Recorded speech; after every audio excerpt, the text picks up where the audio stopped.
All members having voted, the Secretary will close the roll. There being 40 ayes and 26 nays, the bill fails to pass. Welcome to the Taxpayers League podcast. I'm Ted Lilly, president of the Taxpayers League, and I'm joined by Margaret Martine, research director of the Taxpayers League. Well, Margaret, it's going to be 90 degrees today. It's hot out there, and it's hot at the Capitol. I think it's going to be 90? 90 degrees today, yes. Only 11 days left to get things done, and it's interesting to watch because, you know, we're almost done with the session, and finally the Senate comes out with their bonding bill. And they had a major kerfuffle. It fell apart in front of them. You usually don't bring a bill to the floor without it passing, especially a major bill, a major bill of the session. The leadership of the bodies, yeah. Yes. Usually they have that all figured out, and then once they get to the floor, it's just a matter of getting that on the record. So the bonding bill was brought forward. Senator Leroy Stumpf, who's retiring this year, brought the bill forward. Yep. They've worked on it in committee. They had it prepped. I'm sure that their caucus reviewed it and went through it all. And the leadership never brings a major bill to the floor like this without knowing that they have enough votes for it. Well, now, let's back up a second. For bonding bills, you actually have to have more than just a majority vote. It's 60%. 3/5 of the body has to vote yes on the bill. So, how many Republican votes do they need? 2. They didn't get them. They didn't get it. They So got the bill fell. How many Republican votes? They got 1. Senator Nelson from Rochester, Carla Nelson, voted for it. Yeah, probably there's Rochester stuff in the bill, right? Oh, there's $20 million for Rochester Community and Technical College, Memorial and Plaza Hall. So but of course there are also bills for Hennepin Technical College, Hibbing Technical College, Fergus Falls, Wadena, East Forks, North Mankato, Winona. But those Republicans didn't vote for it. Only got 1. But anyway, it failed. It didn't pass. Right. And you know, it's interesting because this is the major topic of discussion for this session. There are 4 main things they're working on, as we've talked about in every podcast. The transportation bill, the tax bill, which both of those were basically done at the end of last session, but they couldn't wrap it up and couldn't agree with the governor. Right. There's a supplemental spending bill, which we believe shouldn't happen. There's a $900 million surplus for the state, supposedly, and the Democrats are trying to find a way to spend it all, and then some. And then the main focus of this session is the bonding bill. And all session, they've prepped for it all last summer. They did tours and went through and reviewed the properties and the things that they wanted to spend the money on. And here they finally get it to the floor of the Senate, and it can't pass. Right, 1 vote. 1 vote. So on the bonding bill, Margaret, the governor came out with a very aggressive $1.4 billion that he wanted to spend. Right. The House Back in January, that was what he wanted. Yes. Yeah. And by the way, let's back up even from there. So how much did they spend last year on the bonding bill? It was $200 million out of the general fund, and then they also had a bonding bill last year. So we're not starting at ground zero. We're already starting on the 5th floor. Yep. This should be pretty easy. Yep. But anyway, so the governor came out with a very aggressive $1.4 billion that he wanted to spend. The House target was $600 million on general obligation bonds and about $400 million on roads and bridge transportation type projects. Right. So about $1 billion from the House, and the Senate blew everybody away and came out at $1.8 billion. Yes, and huge number. In that debate, it was so interesting to hear what they considered this to be sort of stripped down, because apparently they had on their side something like over $5 billion of requests. Well, of course they get $5 billion of requests. You have a surplus in the state, and everybody has a need. Exactly, everybody has a need. So, so they were saying about what a heroic job Chair Stumpf did in trying to pare these down. This $5 billion, over $5 billion worth of requests down to 1.8. I mean, that was a really hard job for him. So it's like the kids all going to the ice cream store and saying, I want this and this and this and this. Yeah. And mom and dad have to say, no, you can have 1 ice cream cone, pick 1 flavor. Yep, exactly.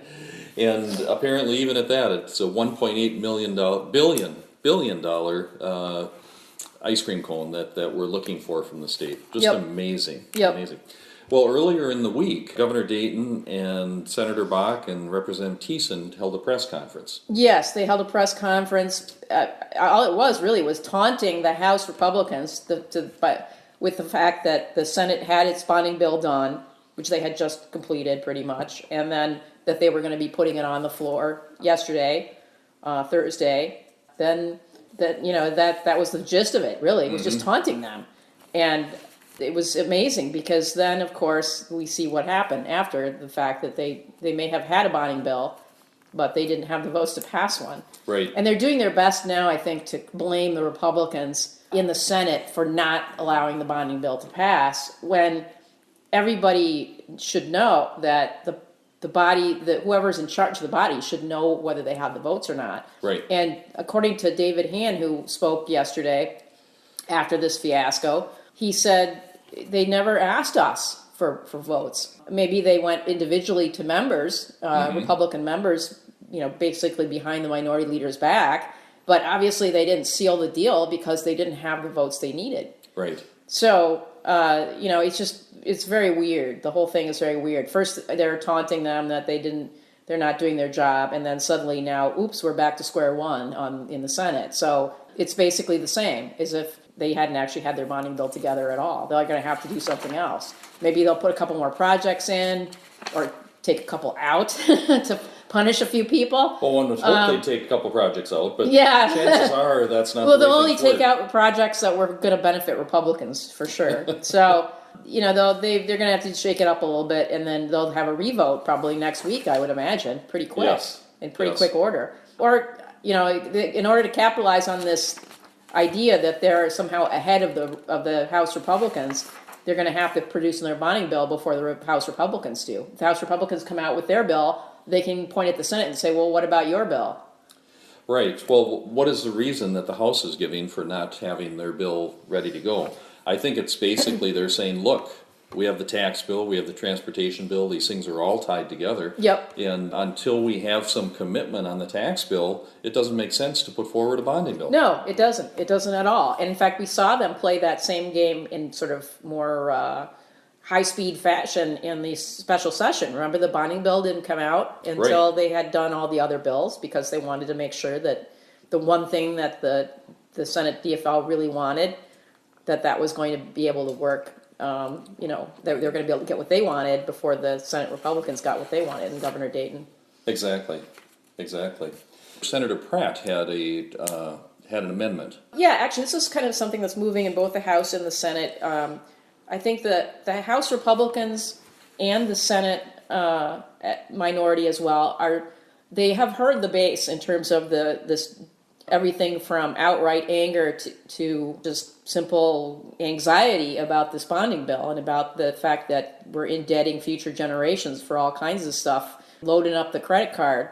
And it's a very potent issue this session. Mm-hmm. And I think that because of that, you're starting to see people getting to a somewhat wonky discussion, but still necessary discussion about the state's debt limit, the state debt capacity.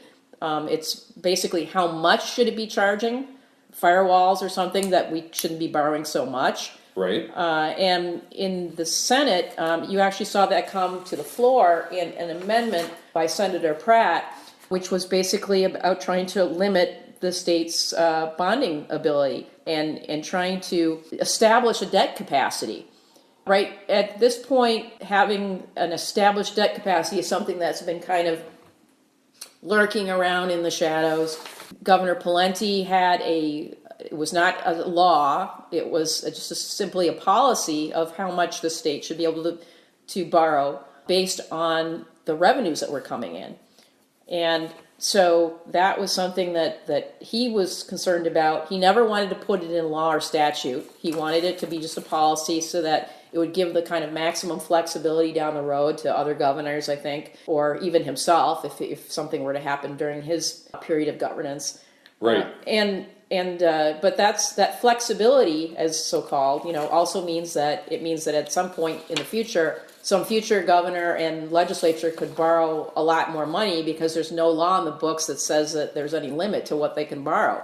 It's just certainly a good rule of thumb kind of thing. And now you're seeing both the House and Senate with Senator Pratt's amendment in the bonding bill and Representative Vogel's bill that was heard in Ways and Means last week, trying to put up more than just guidelines, but actually set in statute what the state's bonding limit should be. I think it's also a response to the fact that Minnesota Management and Budget has tried to really following in the footsteps of Plenty to some degree, but then also trying to use that ability, that policy setting role that's been used in the past by other governors, principally by Governor Plenty in our memory, to try to actually say, oh, we could borrow a lot more than we're borrowing. So they've got numbers that they kind of put out there as a set policy that say that we could borrow, way more.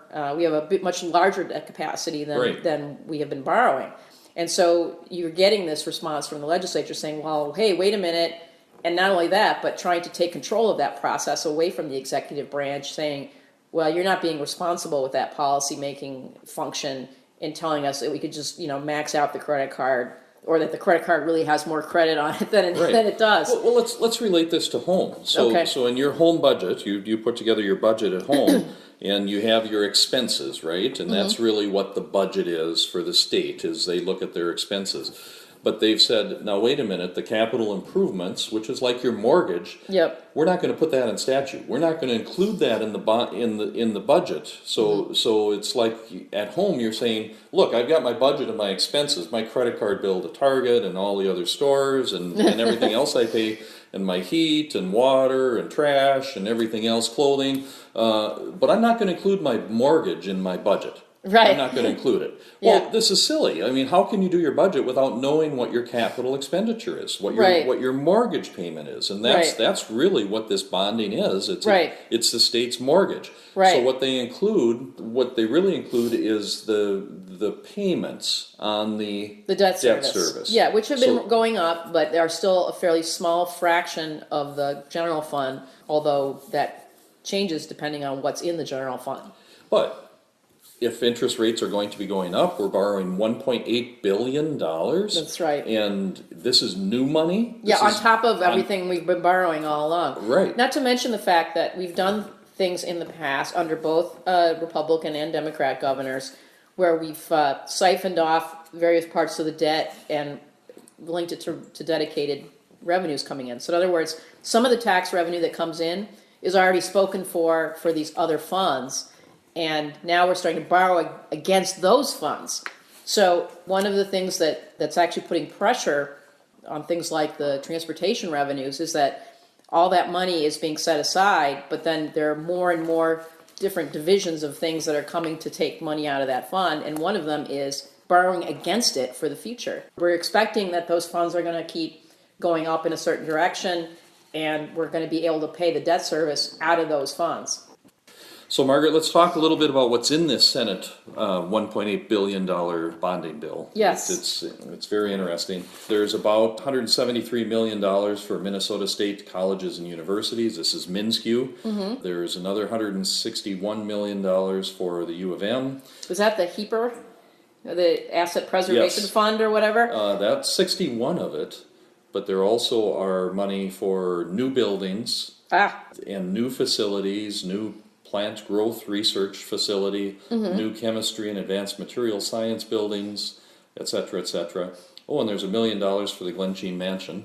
Oh, yes, the Glensheen Mansion. Yes. I remember that. In fact, Republican Chair Knobloch, I think, is sponsoring that bill over in the House. And when asked about it, he was kind of like, well, I think we should be talking about this. It's an asset. Whatever, he didn't sound like he was really chasing that bill very hard, but it's kind of, I guess it's a big deal out where it is, and it's falling apart, and they are kind of on the make or break. Either you put some more money in it or you just walk away. And so it's one of those things where, why should we fund this? But he's just raising the issue, I guess, because it is a state asset and it is falling apart. Okay. Well, I thought I heard that it had just sold or something happened with part of it or something. Well, that they do have a buyer for it, I guess, but it's still like a historic mansion. Yes, absolutely. And it still has tours and stuff, I guess, of the parts that aren't falling into, on somebody's head. In disrepair, yes. Education, there's $22 million there. These are for the local schools, K-12 type schools. Yep. And they're things like library grants, library furnishings. Olmsted County gets another one. Dyslexia Institute of Minnesota. Red Lake is $14 million to build a new school building. White Bear Lake Community Achievement Center gets $1 million. There also are... What the heck is a community achievement center? Purpose Center gets $2.3 million. Yep.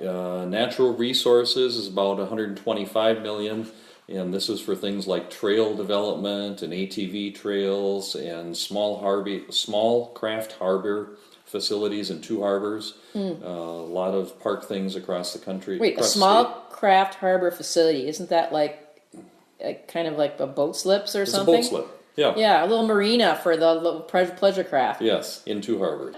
Pollution Control Agency is $28 million. Agriculture, $3 million. Minnesota Zoological Gardens, here we go. $4 million for asset preservation. Okay. And $18 million for Heart of the Zoo Part 2. Heart of the Zoo? $18 million for Heart of the Zoo Part 2. Wow. I wonder what Part 1 was. Well, weren't they the people who came and begged because they were going to have to get rid of the dolphins or something? And Yes, and then put wolves in there instead. yeah, then they got rid of the dolphins anyway. Bait and switch. Yeah, exactly. Administration gets about $40 million. Of that, $2 million is going to the Pioneer Public Television Station in Right. Granite Falls. Yep. Again, It's basically TPT2 for the greater Minnesota area, right? Or greater Minnesota, but part again, of it. why are we paying for public television? I mean, my gosh, it's no longer public. They're putting commercials on. Yes. They're supporting themselves with commercial TV and radio. Yep. The public should not have to be spending money on this. They're obviously not middle of the road politically. They obviously lean left. Why should we have to fund that? Right. Amateur Sports Commission, the National Sports Center in Blaine is expanding for $5 million. Wow. It's already huge. It is huge. It is giant. Transportation. Transportation is about 10% of the bill is all, which is amazing because I thought all we heard early in the session was how important transportation is. And Right. hasn't somebody brought up a gas tax? They want to raise a gas tax, and yet they only put 10% of this budget into transportation? Yeah, well, it's kind of interesting because I saw the hearing part of the hearing on the bonding bill. They actually talked about Chair Dibble from Transportation came in and said, basically, I don't want your money, and we have other ways that we can fund our priorities, and I'm really still pulling for a gas tax anyway, so just don't put any of my stuff in your bill, or much of it. So that was a strategic decision on his part, that not to fund the stuff through bonding. I suppose looking at what the House has already put out as their targets, the 600 on GEO and 400 on Trunk Highway, maybe he's thinking he can get that, the House to move on those things and get some of his stuff funded in the conference committee. Yes. So, but it's a tactical maneuver here, and he may not get that, so it's somewhat of a risky move on his part. It is, very much, very much. In that transportation list, there's a lot of rail safety, probably about $60-70 million there. Yeah, there were a lot of hearings on that about at-grade crossings where lots of people are getting killed and that being dangerous, especially in greater Minnesota.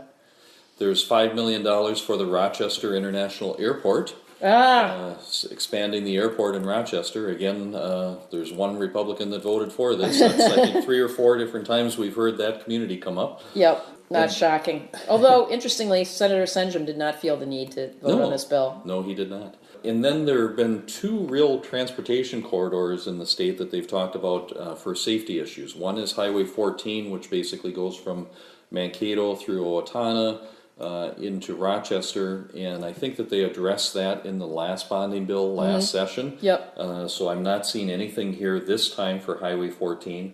And the other one is Highway 12 in Hennepin County, Yes. just west of the metro area. Yep. And this is a very high accident and death rate passageway. Right. And it's a 2-lane highway with access to it, and it's one of the busiest 2-lane highways without having the protections Yeah, it's basically of where the 4-lane. city meets the country, and it's the the city has been pushing out a lot farther, and so the amount of traffic that road bears is just enormous, especially Yes. at rush hour, Yep. for the kind of road that it is. And there's $15 million to address that problem. Okay. Then we get to the Met Council, interestingly, and the Met Council is going to get about $43 million through the bonding bill. And of course, a large chunk of that is for transit type things. There's a transit station expansion at the Mall of America. That's about $9 million. And then there's also the Washington County Gateway Corridor Transitway Yes. of $3 million. We talked about that last time. Exactly, and another $1 million for the Red Rock Transit Corridor, which is the one basically from St. Paul, from the Union Depot going south to Cottage Grove, is I believe where that is, down towards Hastings. Okay. So again, a lot of transit in the Metropolitan Council area. Human Services, $138 million. Of that, there's $85 million going to the St. Peter Security Hospital for sex offender programs and for hospital security issues. Yeah, I think that's probably one of the things that the governor and both houses agree on. That's Yes, going to that's important. be in anything. That's a any basic bill. service. Right. Yes, yes. Corrections, about $52 million. I keep mistaking the billion and million because these numbers are so big. What's another $1 million? That's a That's paltry chump change. Exactly. Economic development, there are some transportation and economic development grants of $20 million. There's an ice center renovation in Plymouth that's paid for here. And interestingly, there's a food bank in Polk County that's $3 million. That seems like a lot of money for a food bank. Well, they're probably building the establish. building and doing everything from ground up, I would guess. Yes. Also in the economic development, there's $13 million going to the Science Museum of Minnesota, which is that building, that newer building in St. Paul, right on the river, Yes, up on the very bluff. flashy. And it's a newer building, and it was not built correctly. There were construction problems with it. The roof is leaking. There are some real problems there. But I understand that the city, that they've decided not to go after the contractors who made the mistake. So we as taxpayers are going to pay for these problems. Well, it's hard to know with these construction projects. For all we know, the city required changes that ended up screwing up the plan, and so that the contractor has some points in their favor, and so when they did the calculation on how much it would cost in legal fees, that Right. it didn't work out in the city's benefit. So Yes. that's probably why. But who's on the hook for that? All of us. We are. You are. Yeah, exactly. Housing Authority, Historical Society, $38 million. Of that, 34 is going to Fort Snelling Visitor Center. Yep. Only $2.5 million is going to asset preservation. Now, wouldn't you think that you'd want to preserve the buildings that are there, the historic buildings that are there, instead of building new facilities on the site? Yeah, although I'm sure they probably have their cut in the state government finance bill as well on the Senate side. Yes. So it'll be interesting to see whether some things come into play on that side of things when the conference committee gets started on that portion of the bill. Exactly. And then, believe it or not, there's an Article 2 that has 3 or 4 additional projects. One of them is about $2 million for the White Bear Lake water level enhancement. Housing infrastructure bonds of $70 million. That's a big add-on. Yep. And the Lewis and Clark Joint Powers Board water system of 11.5. Yeah, we've already funded that in a couple of the past bonding bills pretty heavily. And so what I'm assuming is that in order to coordinate the spending of this money, a joint powers board is just giving the ability of a third entity or a new entity to take over the powers of some of the counties and cities in that area to spend this money.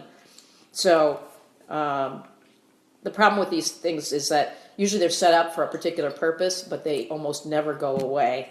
And they then take on other responsibilities onto themselves, kind of a mission creep scenario, Right. which ends up being a problem. Also, the fact that they're a board and they usually are people that are made up of elected representatives or from people from those different entities, the counties, the cities, and whatever is in that area, watershed or whatever they want to do. And then that means that they're sort of one step removed from people being able to vote for them. And this creep of these joint powers agreements has been a real problem. You're concerned about growth in government and unaccountable government. Joint powers Sometimes they have completely practical reasons behind them, but often they become a real monster. Absolutely. Well, like the Met Council, the IRRB, we've talked at length about those. Yeah, they started out as basically kind of a joint powers concept, and then they turned into something entirely different. Exactly, exactly. All right, so that's basically it with the bonding bill. A total of $1.8 billion that the Senate DFL proposed. Of that, 1.3 is general obligation bonds, and then an assortment of trunk highway bonds and other bonds underneath that, totaling 1.8. Defeated, they missed by one vote. One Republican voted for it.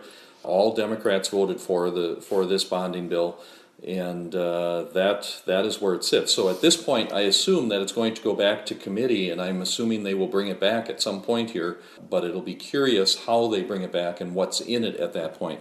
I do recall that, or late in April, that 7 of the DFL senators sent a message to the leadership that they would not vote for the bonding bill if monies were not there for the Southwest Light Rail line. Right. And I do not see that in this bonding bill, so that means that they must have gotten a commitment from leadership that it will be in the supplemental spending bill or the transportation bill or some other method of funding I think it's $135 million that the state would be on the hook for. Yes. But we'll come back to the Southwest Corridor. Yeah, well, it's very interesting because Senator Dibble, the chair of the Transportation Committee, came before the bonding committee and basically said that he didn't want to see this in the bonding bill. He didn't want that to be in play. He would prefer it to be in one of those other areas. So yeah, definitely. Well, that's a good segue. Let's go right into the transportation bill. Part of that is this Southwest Light Rail line conversation.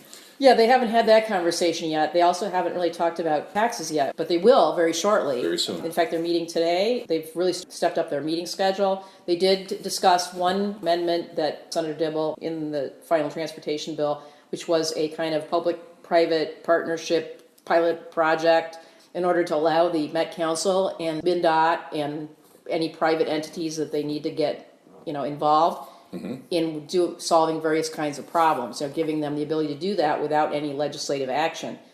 And it was interesting seeing that part of the hearing because it was all very friendly between Chair Tim Kelly and Senator Dibble. And from the standpoint of, well, we have these different problems that we need to solve, and MnDOT and Met Council need to get involved. But whenever the MnDOT and Met Council and private entities are talking without any public scrutiny, which is essentially what this would be, that makes me nervous. Yes. But apparently there's bipartisan consensus on the fact that they need to do some of this stuff, so we'll just have to wait and see what that means. Okay. And that's about as far as they've gotten, because that's one thing that they apparently agree on at this point. Okay. Or at least don't violently disagree. So basically what's happening there is there's a lot of whining going on. Senator Dibble has said everything is up in the air right now. He's very concerned about getting that funding.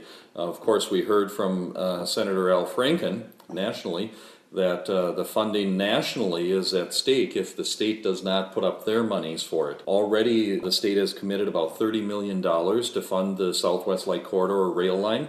And the state would need to come up with another $135 million in order to reach its 10% share of the $1.8 billion Southwest Light Rail project. And that would then bring forward the federal contribution of about $895 million. Now, we might argue that, hey, let's save that $895 million federal dollars if we don't fund this.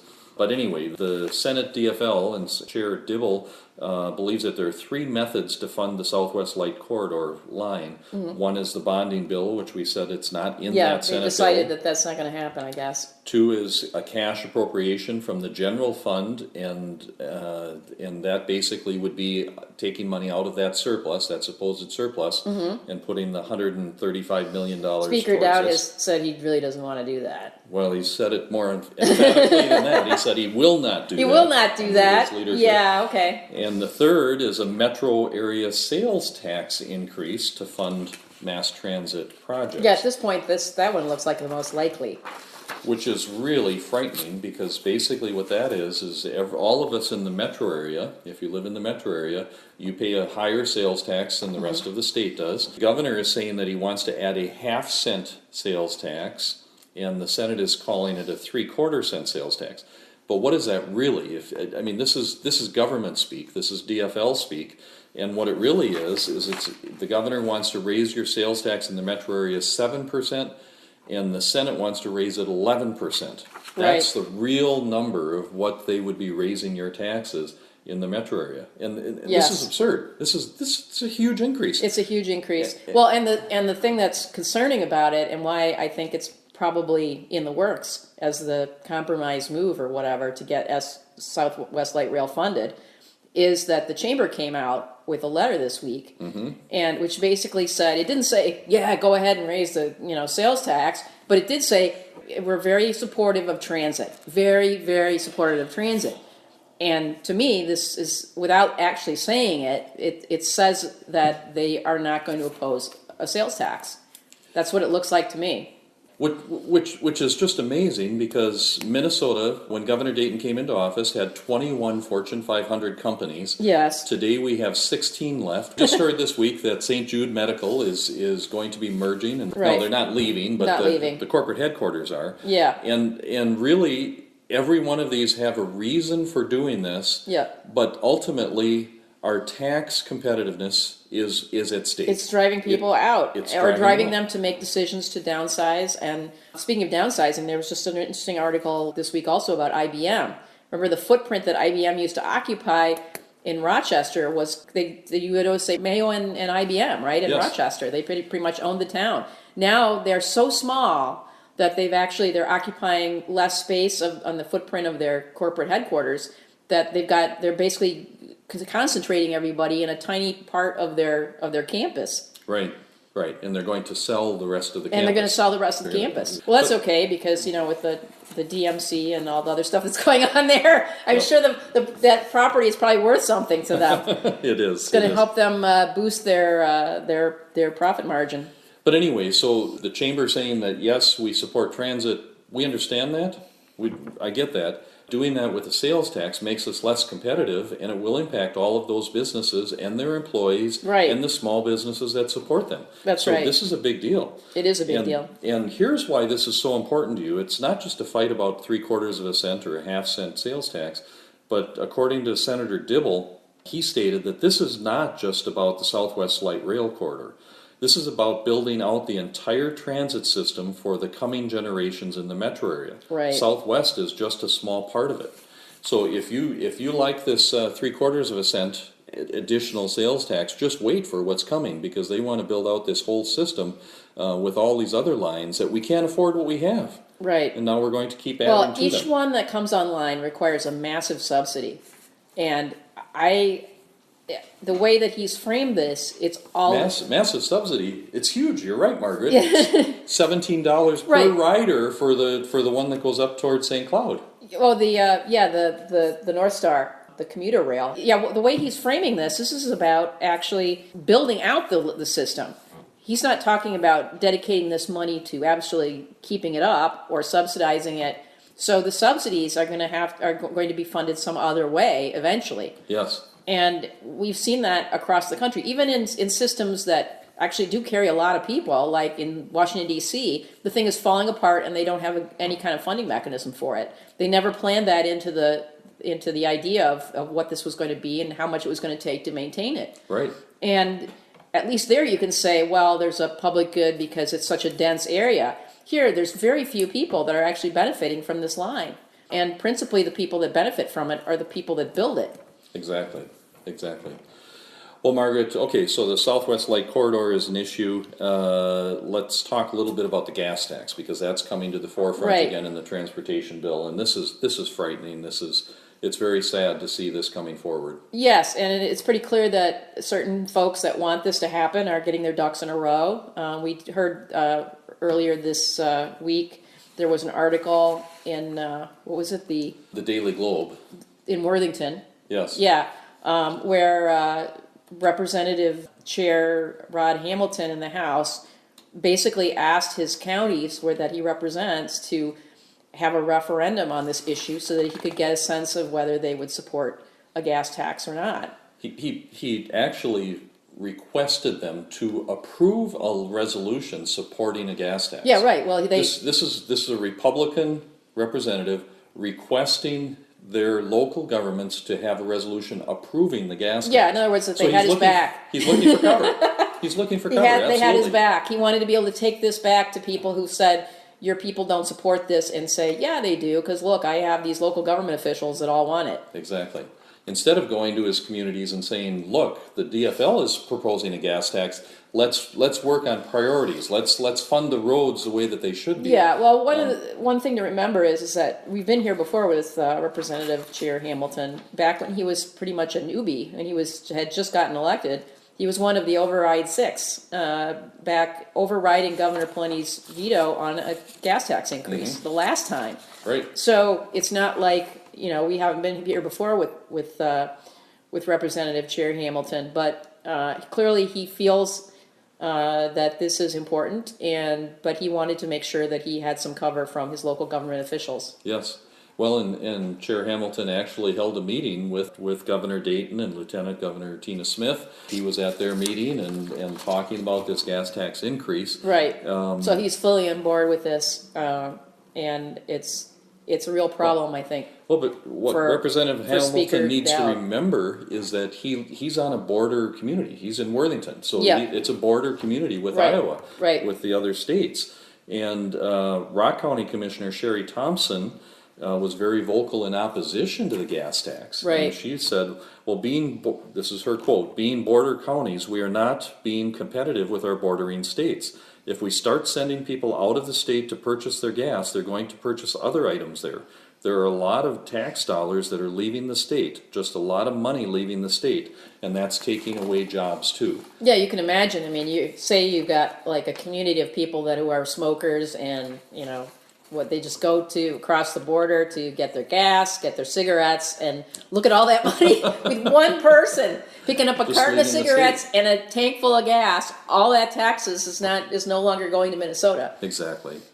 Multiply that by a whole community, and you've really got a problem. So I understand what she's talking about. Well, and eventually, don't you just move there and then work in Minnesota and live someplace else? There's that. I mean, you could issue even do too. that. Exactly. So what does this really mean for a family? This gas tax. The estimates are that it's about $80 per family, per person, per vehicle, per year. So again, it doesn't seem like a whole lot of money, but if you add $80 for this, and then add the 11% increase in the sales tax and other things, I mean, these taxes are really starting to add up. But the one that I wanted to point out is that if you're a semi-tractor driver, it would cost you $300 a month if this sales tax, if this gas tax increase goes through. $300 a month. And most of these semi-drivers, they're independent contractors. Yeah. They're not rich people. No. They're like you and me. They're just getting by, and we're going to charge them $300 a month additionally. That's like having an additional grocery bill for a family. Right. For some families. Exactly. I mean, it'll drive some of them out of business. Yeah, it will. The margins are so tight because of competition that it could actually do that. So this gas tax is onerous. It's a big deal, and we need your help. We need you to contact your legislators. Right now, this is the time. We have a gas tax protection pledge. We would ask you to please ask your legislators to sign those. Also this week, put together a release that has information about the gas tax and how to fight it. I put it out as a separate thing. I've been doing our weekly updates at the Capitol, usually Fridays or Saturdays. I get those out. But this week, because I could see the dominoes falling into place on both of these items, actually, both the gas tax and the sales tax for transit, especially with this chamber letter and with this story about Chair Hamilton. Clearly the ducks are getting in a little line, and we're starting to see this come together, and it's a real problem. It's going to be a real problem for a lot of people, and especially in some of these border communities. And, nobody's talking about it right now because they're all focused on other parts of the session. But definitely it's something that we want to draw your attention to, and we're going to be hitting it pretty hard in the coming weeks. So please go to our website, taxpayersleague.org, sign up for our newsletter, sign up for this information. We will get you this information. There are links on that list also that you can get additional information. Yeah, we've been chatting with the folks on on Twin Cities News Talk, they've been asking legislators as they come on to talk about their bills what their feeling is on the gas tax. So they've been keeping a little list. We're basically adopting their list because, like we said, it's not about signing a document. It's not about talking to us particularly. It's what are they telling you about what they're going to do about this gas tax. And we do know that there's some people who have publicly said they're on the fence, like Representative Baker. But and now we know that Chair Hamilton is pro gas tax, and so we really need to start figuring out where are the votes in the House caucus. And I'm sure Speaker Doubt has a list of his own trying to figure this out, because I think he's a little better at counting than Senator Bach. So I think definitely it's the thing to watch, is to try to figure out where people are on this issue. Yes. And again, this is a total, if the 16-cent wholesale gas tax goes through, it's a total of about $480 million a year of additional tax. That's right. We already have a $900 million surplus. Why do we need another $500 million of tax taken from you, the taxpayer? Exactly. We don't need this. We shouldn't be doing it, and it's time to stand up and say no. Oh, one thing before we talk about supplemental spending.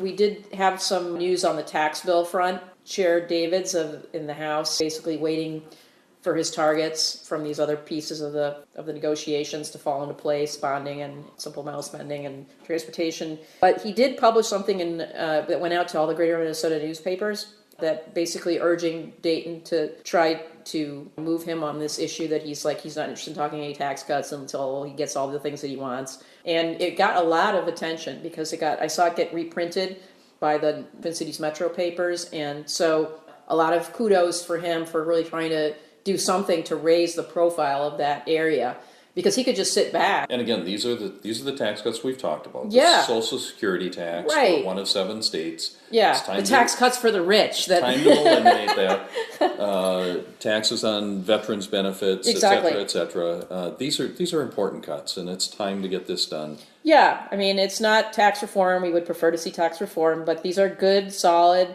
cuts that actually reflect our priorities, that they be broad, that they make us more competitive. We have a lot of news about people leaving the state. These are things that definitely influence people on that score. Kudos to Chair Davids for doing some good work in this area. All right, let's talk about the supplemental spending bills. Right. There were 2 last week that were finished after our podcast. Last week we talked extensively, actually last 2 weeks we talked extensively about the education bill, especially the property tax aspect. We have not yet covered, because it was kind of at the end of the week last week, 2 other portions in the House of the spending bills. There were 2 bills, the Energy, Jobs, Agriculture, and Environment bill. Chair Garofalo, Chair McNamara, and a bunch of other folks, because they kind of welded all those pieces together. And then the state government finance bill, which was wedded to the public safety bill and HHS. So in particular, public safety was probably the least controversial of all of them. But state government finance and HHS drew a tremendous amount of fire. It was a 12-hour marathon. 12 hours. Yes, marathon session of debate. It was actually punctuated in a few places by extreme technical difficulties, where you had feedback on the microphone, and they had to shut down for a while, and then they had no video, and so it was shut down for a while because basically the DFL complained nobody could see what all the awful things are doing, and so the speaker had to it's okay, well, let's take a break then. That was definitely something that had to be dealt with, and extended the horrible marathon session, made it into one of these survivor episodes of the legislature, because everybody is afraid, and it's kind of gets a little testy in there, and when people are tired and cranky and haven't eaten, or have only been eating sugar or whatever. Well, on the other hand, Margaret, that's good. I mean, they're actually doing their work. They should have been doing there's this early in the session. There are things that could have been done. Right. The Senate is finally getting to the bonding bill. Yeah. Finally has one on the floor. It's about time that we get to work and get some of this done. What's difficult about it, though, is when the minority party stalls it out, and then says, well, you're not getting anything done. That's tough. Yeah. Well, they definitely were in that situation earlier, but they got it done. They got this big, huge bill done. It was a very interesting debate. I haven't listened to all 12 hours of it. I'm about at hour 9, I think. And because I did not stay up all night and listen to it, because I was working on probably something else, looking at the transportation committee or something. They definitely had some fireworks, including bipartisan fireworks on a number of issues. State government finance always draws a lot of scrutiny because it's about, the DFL cares so much about state government, and the Republicans are always looking for ways to try to shave down, some of the spending that goes on there. Well, Chair Drazkowski had a couple bills, or a couple of Yes, he amendments that did. drew some He fire. did, and one of them was an HHS bill. Actually, it applied to the HHS portion of that bill, which was basically looking at this whole question of the eligibility and the fraud, and trying to recoup some of the money that's been in that area, lost in that area, trying to figure out where the savings are. Yep. And the DFL has said that there's no savings there, and the Republicans think there is. And so what he did was he made an amendment where they actually had to determine how much money there was involved there, and then draw it back. And then his purpose was, if they had got any of that money, if there was money, if it wasn't pixie dust like some people were calling it, then they were going to use it to fund the 5% campaign, which is the raising the personal care attendance. Yes. So he had a purpose. He had to kind of balance it out, and that's where he was going to use the money if it ever, materialized, if there was actually money in that account.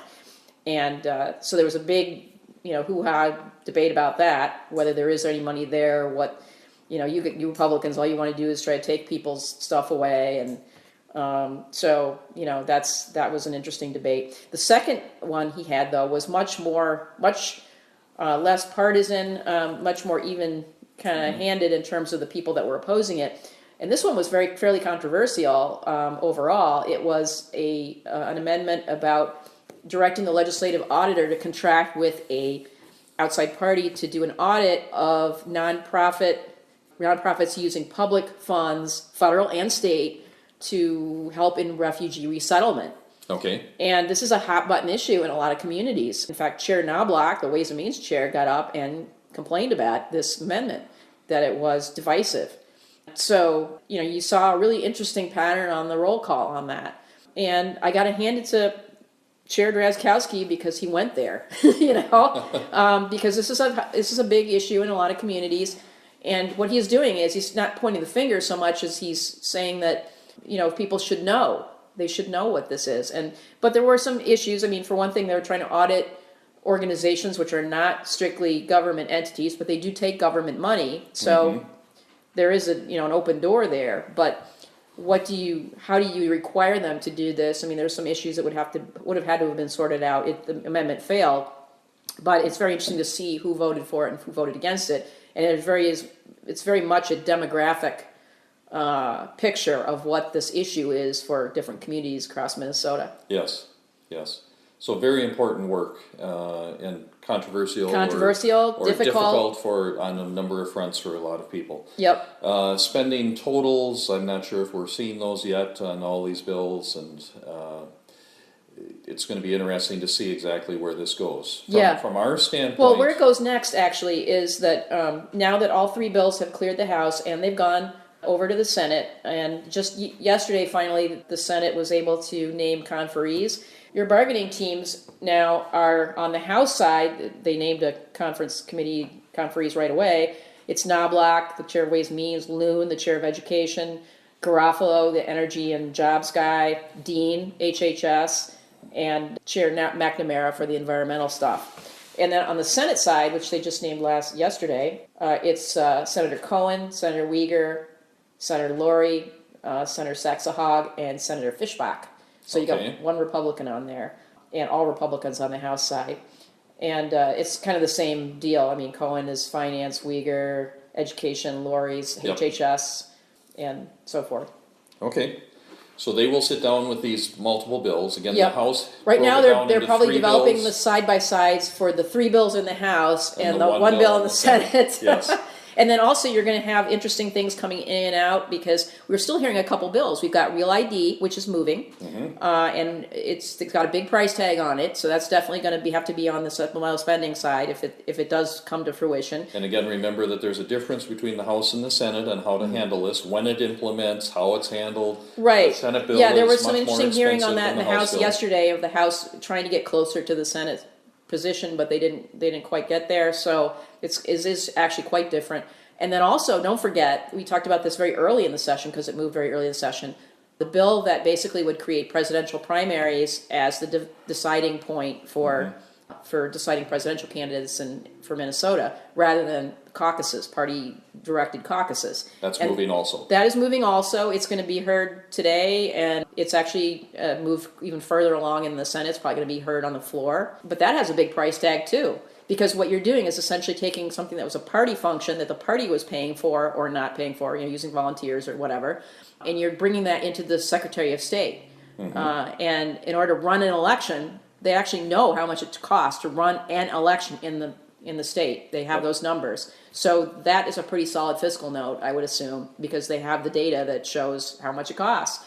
And so we'll have to see how that one turns out, I guess. And they'll put these items in if they have the money. I don't know that there's, for the primary issue, if there's a clear, partisan consensus. I think the parties want it, both parties want it, so it's not like Senate, the dynamics are going to be highly partisan. I think it's going to be more about the money.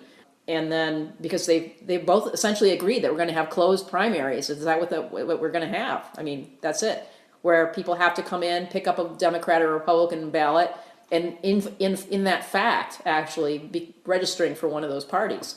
And that data will be available to the parties. There hasn't been a strong stand against that, as strong as we would think. And so, how much that costs, how much Real ID costs, they're going to be thrown into the mix, whether they're going to get done this session. And those costs are part of the supplemental spending. They will have to be in the supplemental spending bill at some point, Yes. So again, from our perspective, Taxpayers League perspective, we are concerned because the end of the session is coming, 11 days left, 11 weekdays left. Right. Through May 23rd. Bills are starting to take shape. The final outcome is starting to happen. Right. Here is where it goes behind closed doors. All of these four major areas are interrelated and will come together in some format, but a lot of your money is going to be spent. There are tax increases on the table. It is time to participate. Listen, we talked about the legislators spending 12 hours there the other day on one bill. Yep. It's worth 15 minutes of our time to contact them and let them know what you're thinking about what's happening. These are important things, and they'll affect you the rest of the year, the rest of, going forward. So it is time to engage and let your legislators, let your senator, let your representatives, let the governor know what you are thinking about what is happening. And as always, like us on Facebook. Yes. Participate with us. Tell 5 friends about our podcast if you like what you see. If you're not getting it, sign up for our weekly update. And look forward to our scorecard that is coming out following the session this year. This is all coming and happening quickly, but we need your help right now. It's time to get on engaged and participate in the process. Thank you for joining us this week. I'm Ted Lilly, and I'm joined by Margaret Martine. We'll talk to you next week. Thank you. Talk to me, God. Talk to me, baby. I'm going up on this, sweet, sweet baby. Whoa.